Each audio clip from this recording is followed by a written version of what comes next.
মাননীয় স্পিকার, এই যে চেয়ারটা আপনি দেখছেন, যেই চেয়ারে আমি এখানে বসছি আপনার সামনে মাননীয় স্পিকার, এই চেয়ারটি খুব কঠিন একটি চেয়ার মাননীয় স্পিকার। এই চেয়ারটি দেখলে মনে হয় বসতে খুব আরাম, আসলে মাননীয় স্পিকার মোটেও আরামের না।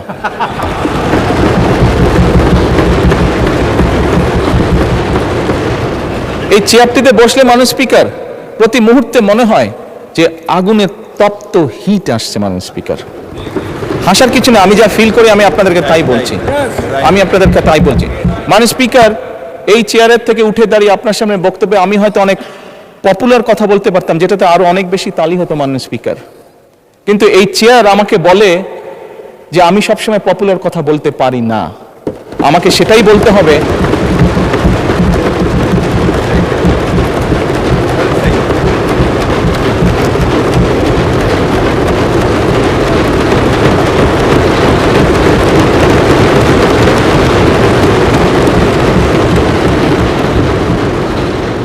মাননীয় স্পিকার, একজন রাজনীতিবিদ হিসাবে আমারও তো ইচ্ছা করে পপুলার কথা বলতে, যাতে জোরে জোরে তালি পায়, কিন্তু এই চেয়ার প্রতি মুহূর্তে আমাকে স্মরণ করে দেয়, no, you have to take the right decision, not the popular decision.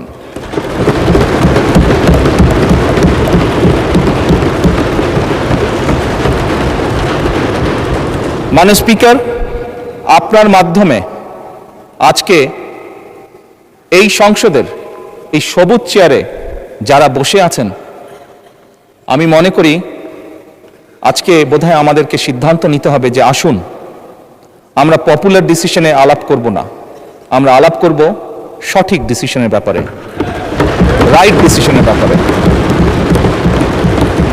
মাননীয় স্পিকার, আজকে এই সংসদ অধিবেশনের শেষ দিন, আজকে অধিবেশন শেষ হয়ে যাবে।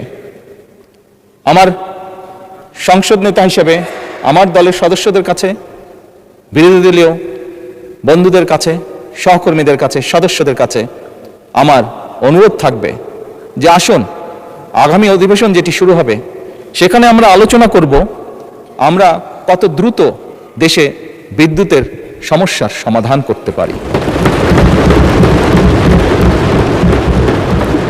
মাননীয় স্পিকার, আমরা আলাপ করতে চাই, আমি আলাপ করতে চাই আগামী সংসদে কত দ্রুত আমরা কত বেশি সংখ্যক মানুষের কর্মসংস্থান, দেশেই হোক বিদেশি হোক, তৈরি করতে পারি।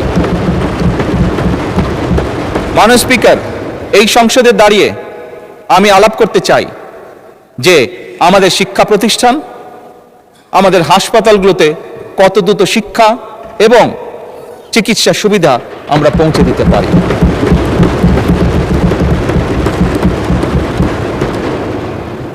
মাননীয় স্পিকার, দিনের কার্যবিধিতে আপনি যখন শুরু করেন, বিভিন্ন সময় বিভিন্ন সংসদ সদস্য বলে ওঠেন তার রাস্তায়, তার এলাকায় রাস্তা লাগবে, তার এলাকায় ব্রিজ লাগবে, কারো এলাকায় কালভার্ট লাগবে, স্বয়ং বিরোধী দলীয় নেতা ওনার এলাকার সমস্যার কথা বলেছেন।